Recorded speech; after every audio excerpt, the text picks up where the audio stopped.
in making the video about the zipper merge, and also in how I started off by explaining this unification and coming together and people uniting in a common cause, zipping up to protect. And that includes not leaving anyone out or behind.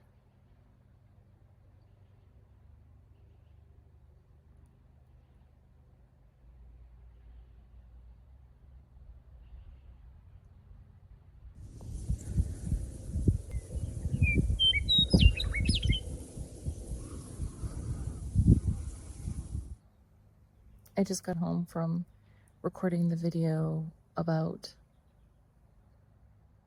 the zipper merge and how it's bringing people together, connecting people from being isolated and separated and on their own journeys into one unified journey. And on the way home, I had planned on taking a different route, but it didn't work out like that. And I ended up being back, going over the same bridge where the zipper merge was this morning, on my way out to do what I needed to do and to record the video. And on the way back, I was driving over the bridge and I was in the right-hand lane, closest to the railing, and obviously going very slow because the construction work is on the bridge itself. And I could see all of the workers had stopped and were looking at something. And as I came up, I could see that there was a woman standing on one of the pillars, about to jump off. So within maybe 4 feet of me. And we're driving very slow. So as I drove up and came up to her, I could see there was actually a worker from the bridge crew standing next to her, engaging her in conversation. And she was very distressed. You could feel it, you could sense it, you could see it. And he was leaning over, just calmly talking to her. And you could also feel in the people driving by this deep sense of concern for her safety as she was standing on this pillar in bare feet, ready to just end it all. And what struck me was, in talking about it this morning, how people have come together, reconnecting in this visual zipper merge. And what struck me was divine timing, once again. Had there not been a construction crew on that bridge, would there have been someone who would have noticed her climbing onto that pillar? And would that very person who was willing to put themselves in that situation, who cared enough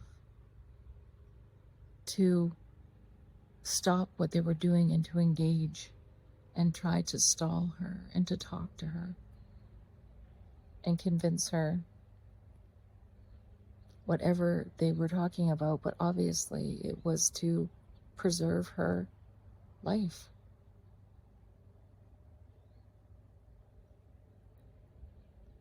And as I slowly drove by and I was sending as much healing energy as I possibly could to her and also to him, to reinforce that support that he was offering. You could feel it. It was palpable, the sense of distress that she was experiencing, but also in the concern that others were experiencing. The construction crew had completely stopped and were standing still and watching as their coworker was actively trying to help this person in great distress.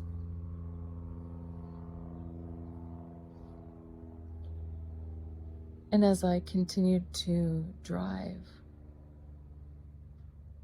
I started to cry, like had this overwhelming sense of grief and despair. And that's a feeling that I have personally experienced, but I've also been honored to walk alongside other people who have allowed me to support them in those moments, because that's a very vulnerable position to allow someone into.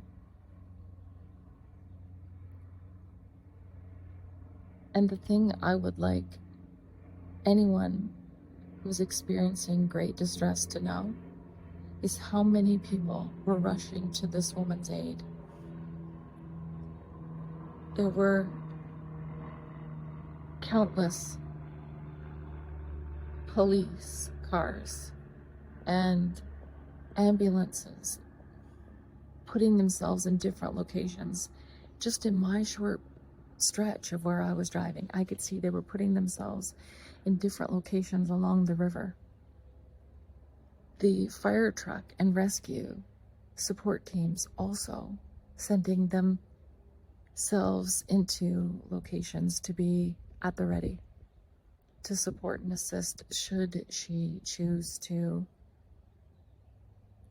take that leap.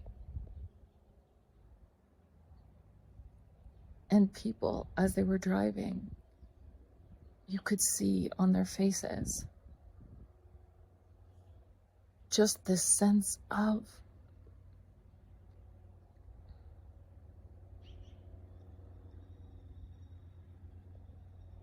deep care and concern for someone that they don't even know. So if you doubt that there is good in the world, there is good in the world, and people do care, and you're not alone.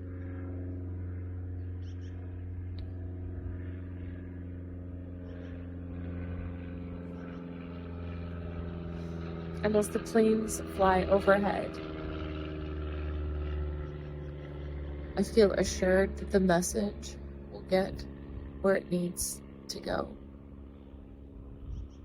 And that people who feel so alone and think that no one cares and that they're suffering in silence and that it isn't felt,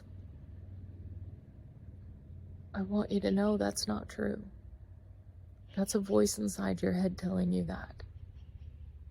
That isn't what is happening, because these people were all strangers, and every single one rushing to her aid, standing and speaking to her and listening and hearing her in distress,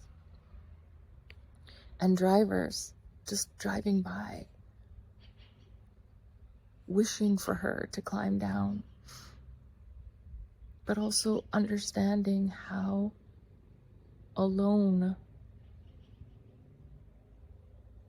and terrible this world can feel.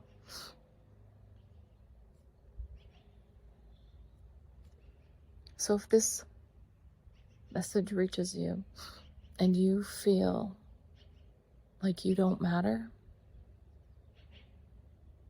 I want you to know that you do.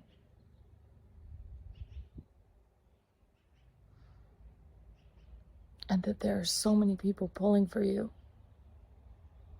and know that you can do it. And I'm just one of them.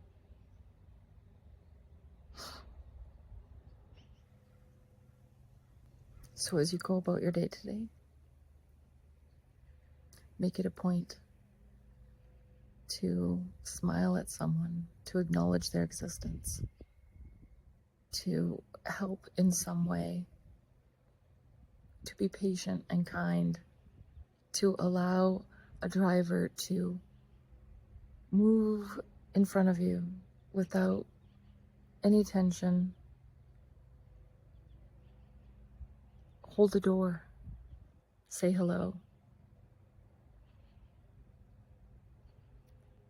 Take a moment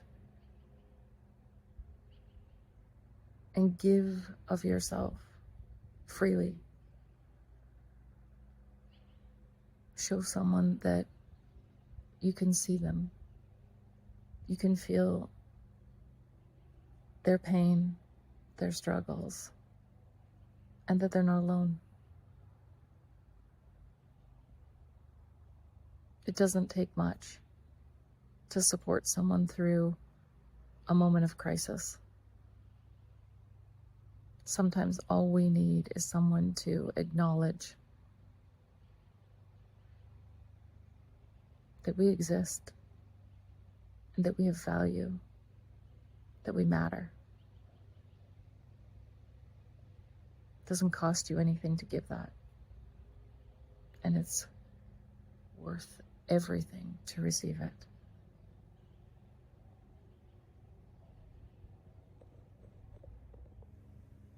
And my hope is that she's okay and that she's getting the support that she needs.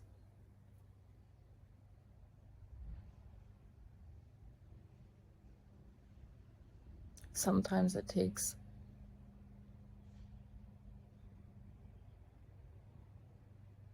hitting the end of your rope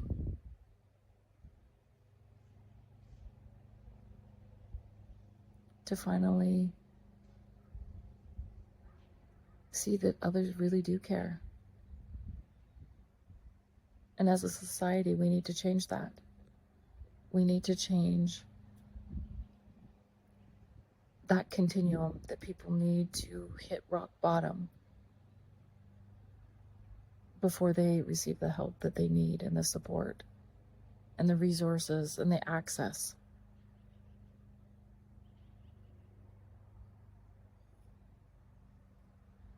It's an isolating world.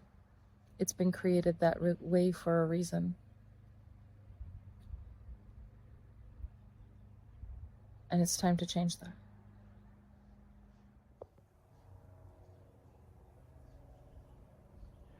Until next time, everyone, stay safe and stay connected. And we'll see you really soon.